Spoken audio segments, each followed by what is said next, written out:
And isn't it amazing to always be able to come your way with amazing conversations that would, of course, shift the trajectory of your life? And that's what we'll be doing again. I couldn't wait to come here. When I was going last week, I was crying. But I told you guys, what gives me confidence is the fact that I will be back same time with you right here on MX24GH. I hope you're enjoying your week. I hope it's going amazing and you're doing what you love and what you're passionate about. And regardless of whether they are fixing or not fixing, whether country, whether attitude, I know they inside. I hope you're fixing yourself and doing the things that really matter to you. Welcome to the show. Today's conversation is one that you absolutely love. Now, when the news broke, the entire country went into euphoria. Everybody was excited. For me, the side effect of the Ghana versus Niger fight that happened on Twitter was the highlight of my day, where Nigerians didn't understand why Jack Dorsey would choose Ghana as its headquarters. And so it was extremely funny on Twitter. I know that you probably saw some of those tweets. Maybe we'll put some on the screen for you to take a look at. But today we talk Twitter in Ghana. When I come back from the commercial break, one of the main people who facilitated this move is a young man who has been breaking records since I've known him. He was at Davos in 2015. Is it 15? Yes, I guess so. And he was rocking with the Bill Gates and the Jack Ma's. I'm not going to talk too much. When I come back, I'll give him a proper introduction. Stick and stay. When I come back, MS Conversations, we're talking Twitter in Ghana. Quick commercial break.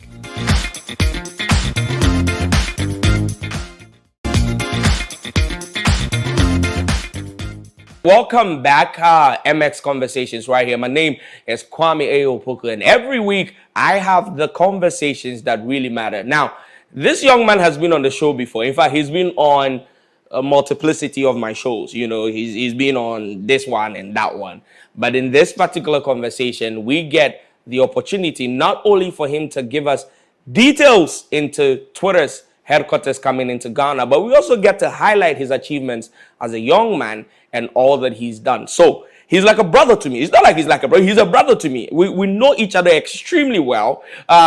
Just so you know, one of the heavy conversations during the facilitation of Twitter picking Ghana as its headquarters, I was actually in the room with him. I was the one giving moral support. So you people need to give me credit for being in the room and giving moral support.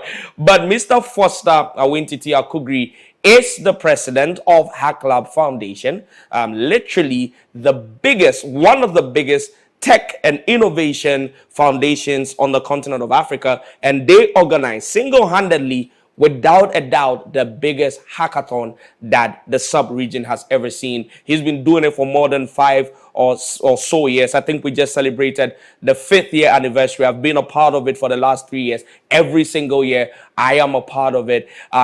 One of the youngest people ever to represent any country at the World Economic Forum, Davos, where he was rolling with the likes of Bill Gates and Jack Ma. You know, like this guys, like, I can't even he will beat me for this, but I need to do it, all right? So, Hack Lab Foundation is one of the facilitating partners that brought Ghana into limelight for Twitter to decide to come here and use us as our headquarters. He's joining me today in conversations for us to talk about what this means. How did it happen? How is a young man, so young, doing all the things that he's doing? So let's welcome Foster Awintiti Akugri to the show.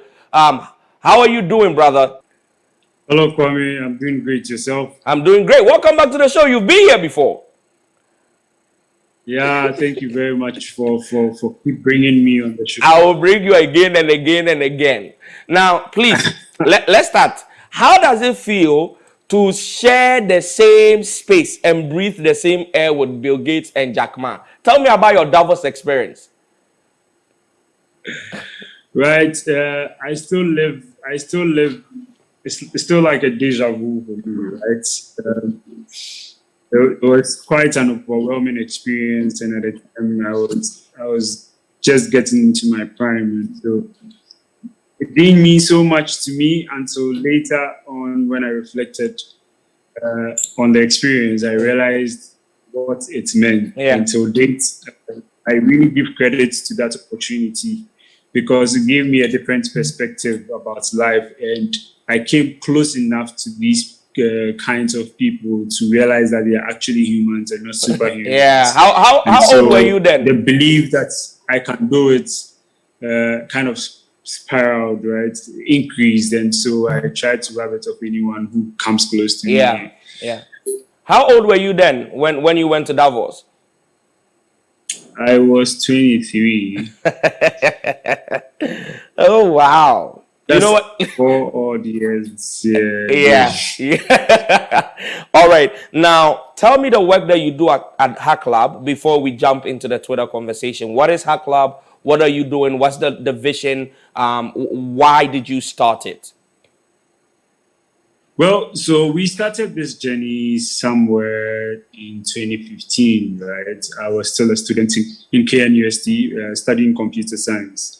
And while on campus, I had the privilege to be part of a number of students' communities, like-minded people who made me not feel like an outlier, made me not feel like I was the only one who was curious about finding answers to every problem.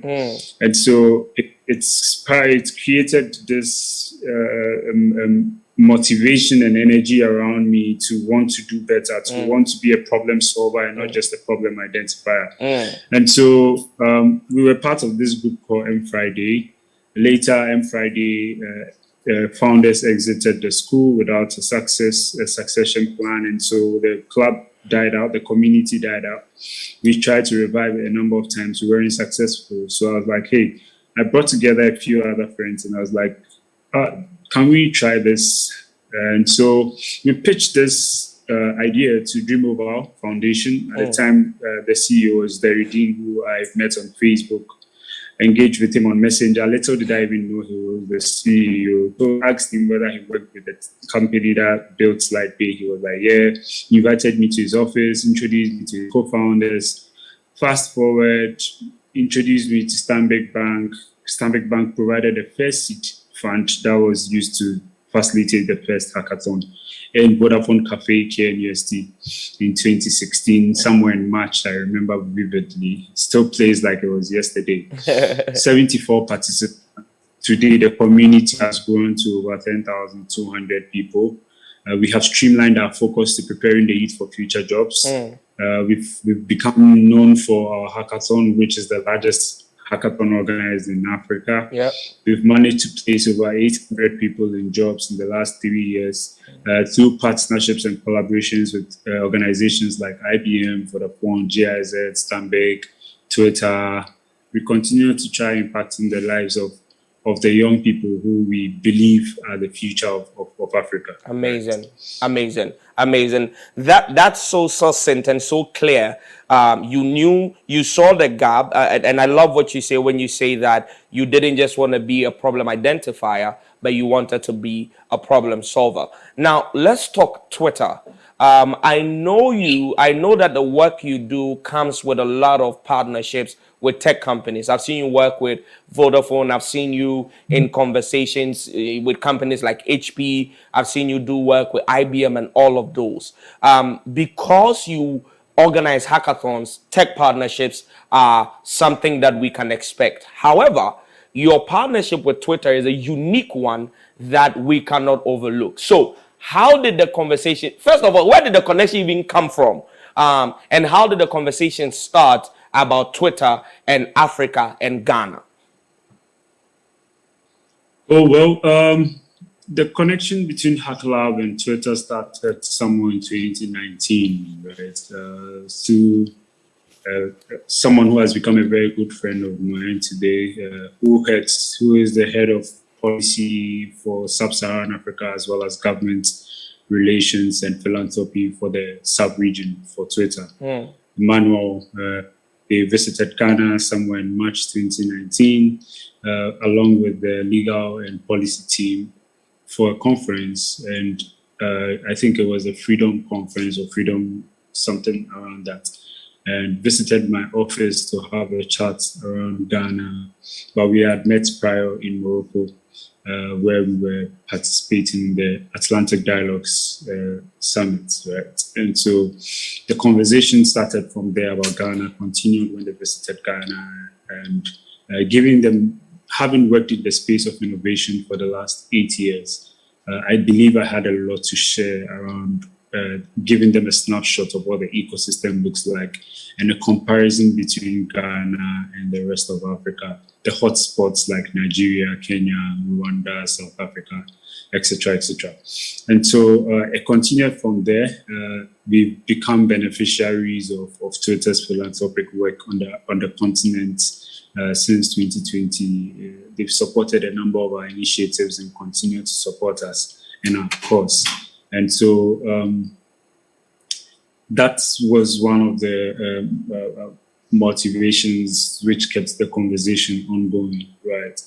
I believe that the prior work has been done by the Investment Promotion Center to put Ghana on the map, as well as this year of return campaign and all of that. These things may sound very, very superficial to regular Ghanaians or the average Ghanaian who doesn't do business on the international market, right? But if you happen to be going out from time to time to raise funds for businesses locally, to seek support for initiatives on the continent, you'll realize that these things played a significant role in increasing our global opportunity perception, as well as putting Ghana on the map, so that it makes conversations easier. Because when you approach organizations like these and you want their attention, and you mention where you come from, and they have no idea what the country is, where it is from, no spotlight on it, very little PR around it, it's difficult to get the buy-in in the first place. Yeah. You can have the brilliant and the brightest ideas, brilliant and brightest businesses, brilliant and brightest opportunities. But to them, so long as the media doesn't tell a lot of stories that they can reference, because that is their first eye, right? The media serves as that first eye for a foreigner who is looking into a country, because they go on Google today and they type a country's name and they try to see what is being said about the country. Yeah. And so this gives me the opportunity to even go further to say that I believe every single one of us as Ghanaians play a significant role as ambassadors to the international markets. And so we need to be extremely cautious, intentional and deliberate every time we have a platform to speak on a global stage, because it counts in bringing the opportunities we seek to make the country better. Right? So we can't alleviate unemployment. We can't alleviate the challenges we face. We can't improve our standards of living if we don't build a relationship with the global market. Because as the world gets smaller and smaller through globalization and the advancement of technology, it's becoming the news goes viral really fast. Yeah. And it's rather unfortunate that bad news travels faster than good news. Yeah. And so when issues around youth protests and all of that are happening, remember that as you speak your voice and as you air your opinions to get the government to listen, the government is not the only one listening through the medium you are sharing your thoughts. The rest of the world is listening. Yeah. So you can pass on your message in the best possible form without denting the reputation or the image of the economy or the country. And that's one message I'd love to send to the youth through your platform. Amazing.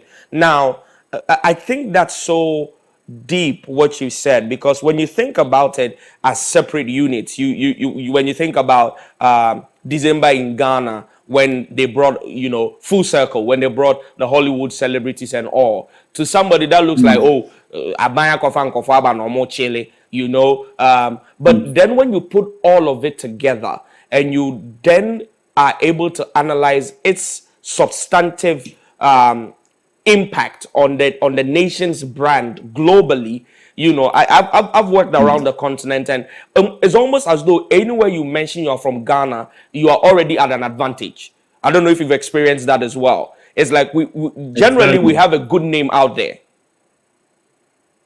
right? So that's super heavy for you to touch on. My next question to you will be, really tangibly, what are some of the benefits to Ghana as a country for Twitter to pick this place as its headquarters? Now, let's connect this to the fact that we heard or we know that the Google AI Center is also somewhat situated here in Ghana. So, as more innovation hotspots are being developed in the country, what does it mean for our economy, for our people, and for the everyday person who's watching you and say, but if Twitter is in Ghana, how do I care? There's a lot. There's a lot to unpack when it comes to the opportunities this presents, right? From opportunity perception, global reputation, ease of doing business in other countries just because you are Ghanaian. The employment situation in the country, vote of confidence in investors, interest in doing business on the continent or in the country. We've also seen that the floodgate has been opened now, and we've heard the news that AWS is also considering coming to Ghana. We've also heard that Amazon is coming to Ghana. And so we will start to see some of these trends, right? Prior, it was Nigeria and Kenya, Rwanda, South Africa benefiting from most of these, should I say, expansions onto the continent. But today, Ghana is counted amongst them, right? The Secretariat of the Africa Continental Free Trade Area sitting here in Ghana is the premise, is the most timely thing and the best thing that has ever happened to Ghana in this century. And I said this to mean that for the first time, the largest single trade bloc in the world is going to be Africa. Yeah. And not only is Ghana being a part of this, but Ghana houses the castle or the home where decision is made for the regional bloc. Yeah. And this speaks volumes about the stability of the country, about the fundamental economics of the country, about the culture of the country. Because bids were put in by so many countries, and for Ghana to have won the bid over the many countries who had a competitive advantage over us in terms of population, in terms of market size, in terms of economic stability, etc., etc. We still came out the best and were chosen as the home for this secretariat. Yeah. Right? So everyone who is coming into the continent definitely wants to be close to where decision is made. Yeah. If I were a global firm moving from a continent to another continent, and I was, for example, going into America, specifically the United States, I would want to stay closer either to the hottest spots where innovation is happening, if I were an innovation organization, or if I were an organization that needs influence or political and economic influence. I go to the governmental hotspots. I would stay closer to where the powers of governments reside. Absolutely. Right? So I would have gone to maybe Washington or something. DC, right? And so Ghana and Accra has become that Washington of Africa as a single state, right? And that is what it means to the rest of the world. Amazing. And that is what we Ghanaians should start taking pride in, right? Fantastic. We can boast of having a freedom of speech. No one has there has rarely ever been a situation where someone insulted the president or a high-ranking officer of the government on Twitter or on other social media platforms, and this person had to face any charges. You can't do this in certain countries in the eastern part of Asia, right? And I just don't want to mention names, but we know what I'm talking about. Yeah.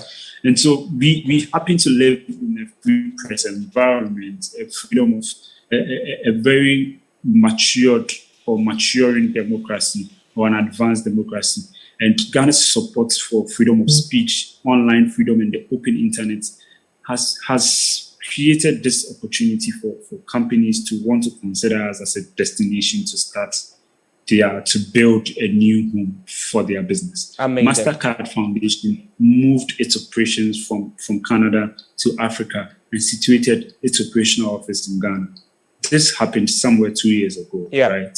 And so the trend has started already.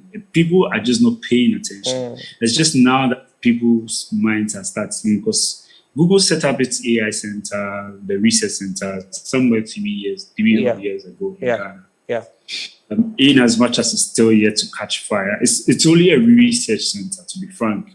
There's not so much contribution directly to the country, but rather to Google development on the continent, right? So it's a research center that's focused on the African continent. And so we are better placed, right? We are going to see a growing demand for talent, tech talent from Ghana. Yep. This means that as demand increases, and there's if we don't have supply, then it means that the cost of supply Talent is going to go up high. Yeah. So it means that salaries or compensation for tech talents in Ghana is going to increase fairly compared to the rest of the African market. And this means that tech talents in Ghana are going to become the hottest shots, right? Because they are migrating to the continent. They want to make sure that they find locals who have the capacity and capability to deliver on their services on the continent. There's been a significant shift in how global organizations think about their operations on various continents. Why run a continent from another continent, right? It just doesn't make sense. Makes sense, yeah. Right? And so you've seen the shift. That is why MasterCard migrated its operation to Africa. We can't be impacting Africa from Canada. We can't be making decisions when we are not on the ground. We need to be with the people. We need to empathize with them. We need to be timely. We need to be relevant. We need to be connected to what is happening with the locals. And we need locals to champion most of these things because they understand it better. They are more connected to it naturally. They don't have to force it. And this increases the velocity of development for most of these organizations and their investments. Amazing. So better days are ahead. And I think we need to start to think about how to maximize these opportunities rather than think a lot about the negative side. I'm an extremely optimistic person. And when I set foot to do something, I don't even see the possibility of failure because I would have thought through, planned enough. And in as much as COVID has taught us that we can only plan and hope. Plan and hope as much as possible and be confident that you succeed, right? Absolutely. Otherwise, what's the point of putting in the effort? Yeah. Right? Amazing. Now, this would probably be my final question to you because you exhaust every question I ask into the other questions I want to add to it. But my final question to you is, I look, everything you're saying is, these are conversations we have on a regular, right? Now, speak to two groups of people. Speak to the everyday young person about how they can position themselves for this kind of innovation storm that's about to hit the continent. And then speak to small businesses, the SMEs, as to how this Twitter situation in Ghana can be of benefit to them. And let's bring this conversation to a close. So the Twitter coming to Ghana is not the beginning of SMEs and startups adopting technology, right? The conversation about the fourth industrial revolution started somewhere in 2016, 2017, right? Started to catch fire and started to get the attention of so many people when the Professor Klaus Schwab, the president and the chairman and founder of the World Economic Forum, published a book on the fourth industrial revolution. And he later on published a book called The Great Reset last year during the pandemic and described the COVID-19 pandemic as a great reset, a global reset of the world where everything for the first time comes to a standstill and forces us to rethink, to reconsider, to accelerate, to reprioritize resources, to stay relevant, right? It forced us to rethink our business model to say, hey, there's a new wave coming. Instead of procrastinating and thinking that it's going to happen 5-10 years from now, you need to start to think that the wave is moving and you are either being left behind or you have to join the trail. And so SMEs and startups have started to adopt digital marketing, CRMs, customer relationship management systems, digital accounting solutions, business process optimization, using tools like digital Kanban boards and agile methodologies to improve on how they do business. To the traditional woman in Makola, today her business is enabled by mobile money, right? this started somewhere 12, 30 odd years ago. The use cases and utility to the market woman wasn't as significant as it is today. I have not, for the last 1 or 2 years, gone to the market to buy anything, even to a few errands and pass by to buy some groceries at a mom and pop shop close to my house. And the woman accepted mobile money for me buying pepper, powdered pepper, salt, and a few other things. And that is how much acceptance these things are starting to take form and shape. And do you know what this means? For the first time, the government can start to know where to start from in terms of formalizing the informal sector. Because there's a digital record of transactions that happen in the informal sector through mobile money transactions, right? Yeah. And so the whole national identification system being tied to your mobile money account and your SIM card is a first step to solving the problem of identity, because you can't fully maximize the opportunities digitization brings if you don't solve for identifying who is who online or who is who on a digital platform. Yeah. So I believe that our SMEs and startups are on the right direction. The government is also making some moves that are starting to open up the opportunities and markets and allowing for things to move in a certain direction. Very soon, it's already happening. SMEs and startups are able to access credit facilities through mobile money platforms, through platforms like Fido and et cetera, who lend to you based on your telephony activities and how you exhaust your airtime, how you purchase data, your data consumption, as an alternate credit scoring system rather than the traditional, which excluded so many from accessing credits to improve their lives and also to invest in their businesses. So it's better days yet, still early days yet.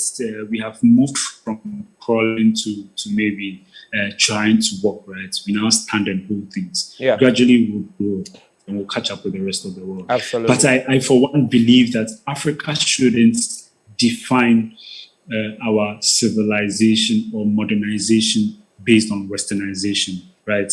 We are in a very unique position. We shouldn't be doing comparisons, and the US is this, and Europe is this, and England is this, and China is that. We find ourselves in a very unique position. And solutions like mobile money have not succeeded on any other continent as it has in Africa.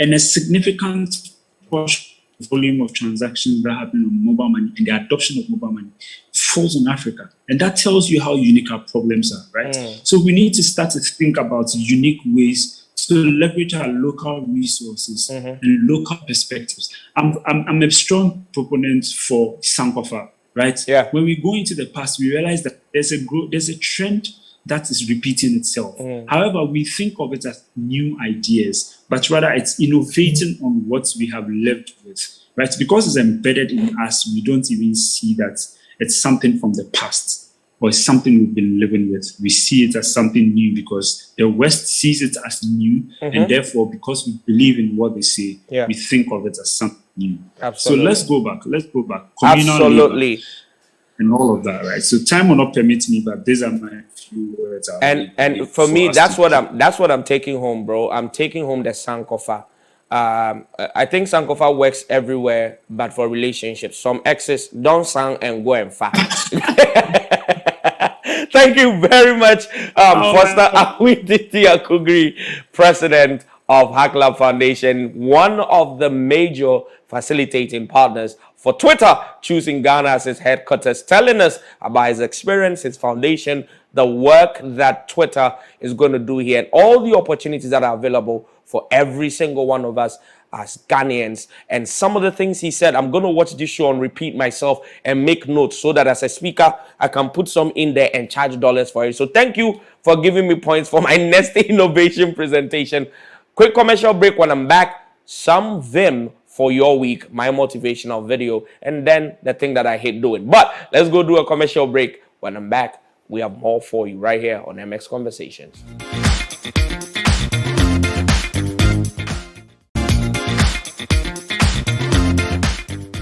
Welcome back from that commercial break. Now, we've been talking social media, and one of the biggest in the country, of course, is Twitter. And when they made that announcement that the headquarters was going to be in Ghana, everything that it meant, the impact and all that it brings to us as a people, for small businesses, for startups, for the everyday person, what you can benefit from it. Now, before I go, and I don't want to go, I don't want to go. Okay, no, men don't cry. I cannot cry, so I won't cry. Okay, it will spoil my brand. I'm not going to do it. But before I go, like I say to you every week, every now and then, this thing called the mind and the brain is the organ, the mind is all the thoughts and things that are in there, needs a little bit of reaffirmations to keep going, to keep doing, to keep believing. And so every week right here on MS Conversations, we make sure we give you something that you can hold on to, so that when it gets hard and you feel like giving up, you don't ever do that. Because the only way you lose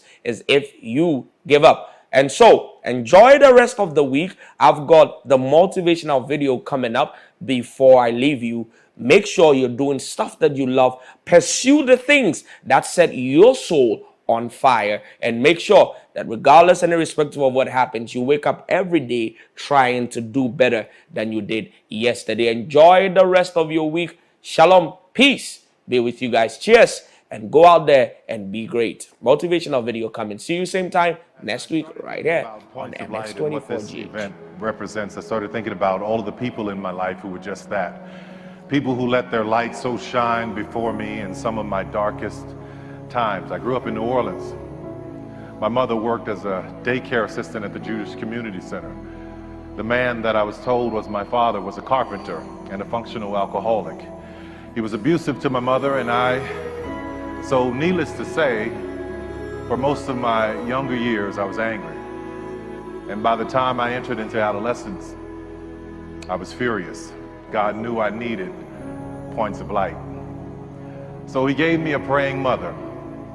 Not more than a baby herself, when she married this man, she tried her best to protect me from him. But with no life skills of her own, she did what she knew how to do. But oh, how she loved me. Friday was payday for him, so he would come home happy.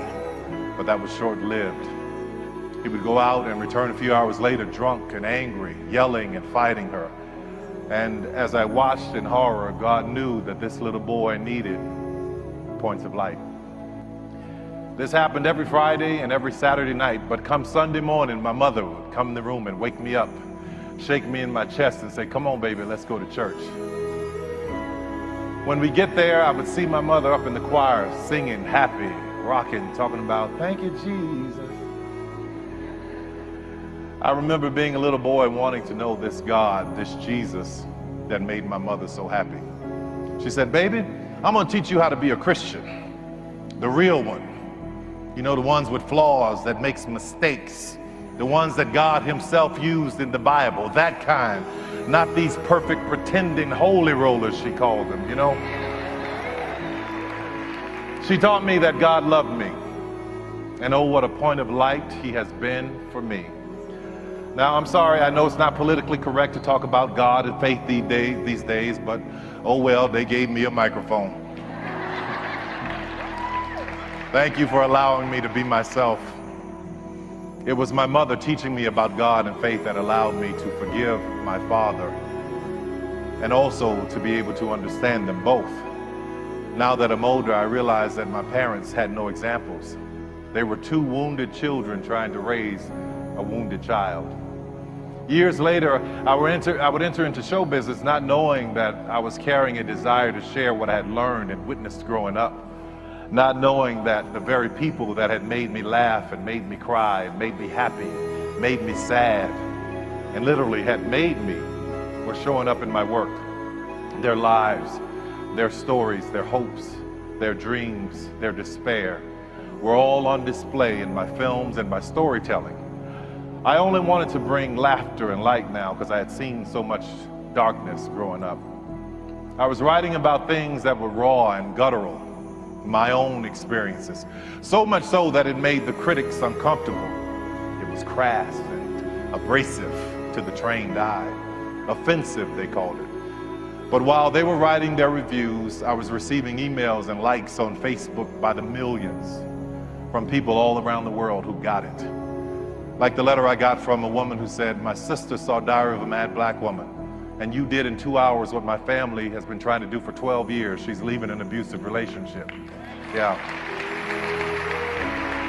It was the point of light. Or the letter that I got from a mother of a little boy in Houston who has autism, and she was telling me that it's my shows that keep him calm enough to go to sleep in the evening. A point of light. Or the single mother who sent me an email saying that she had it and she was going to commit suicide. She rented a hotel room and she wanted to spend the last day with her kids. So she brought them to this hotel and she said, anything you guys want to do, you let me know. One of them said, I want to watch one of Tyler Perry's plays. So they watched the show. And after they watched it, she was no longer depressed. She found herself laughing and happy and joyous. And she no longer wanted to commit suicide. That's a point of light. It feels great to be able to lift people on this level, but you also have the power to lift people even if you don't have this platform. As I look back over my life, there were many people that had a hand in shining light into my darkness when I was growing up. Like Mr. Johnson, who lived next door to me. He told me that I was special. He bought me my first pair of nice dress shoes. They were wing-tipped leather, hand-stitched, and I hated those jokers. I wanted some Chuck Taylor All-Stars, but he was a point of light. And then there was my Aunt Jerry, who was the polar opposite of my mother when it came to men. This woman would shoot first and ask questions never.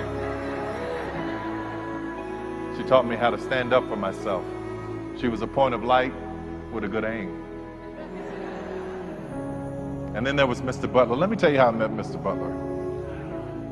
I had just started junior high school. And in order for me to get to high school, I had to walk through the drug dealers, literally step over the whores and the drug addicts, walk through a graveyard, then in the next block past gang members, and then go through the projects, and then come to a 6-lane intersection, and it was always busy, but just beyond that was the school. Well, one day as I'm approaching this intersection, I hear this voice saying, will someone help me cross?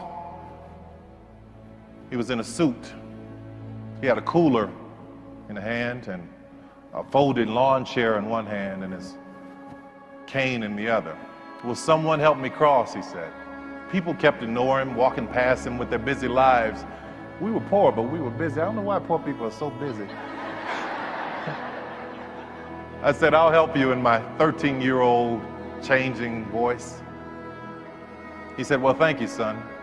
May I have your shoulder? I wish I had time to talk about giving your shoulder to somebody. I said, yes, sir. He said, don't trick me now. I said, no, sir, I won't. We crossed the street. I asked him where he was going. He told me that he was going to my school to sell praline candies to the kids. So I helped him to the school, and he said thank you, and he told me that God would bless me for my kindness. He and I became friends. We took that walk every day. I came out of school one afternoon, and there he was sitting outside in that lawn chair selling praline candies, 25 cents. And I saw one of the kids try to buy candy, right? And they gave Mr. Butler $1, and they told him it was a $5 bill. I stepped in and I said, Mr. Butler, this is a scam. Needless to say, I had a lot of enemies at that school. But it didn't matter. I was glad to do it. You see, Mr. Butler was one of the first men in my life to see me. And what made it all the more special is that he was blind. He was a point of light. One morning I was late meeting him, and as I walked up to the intersection, I could see Mr. Butler standing there, not saying a word. So I tipped up behind him and I said, I'm not gonna say anything. I'm just gonna wait to see what happens. He said, I know you're there, son. I said, yes, sir, I am. I said, I didn't hear you saying, will someone help me cross?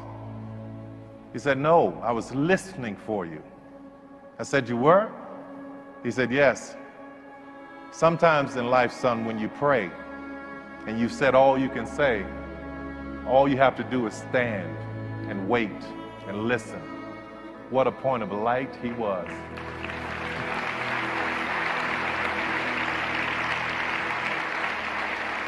There are many people in this world that are wanting, waiting, saying, asking, begging, hoping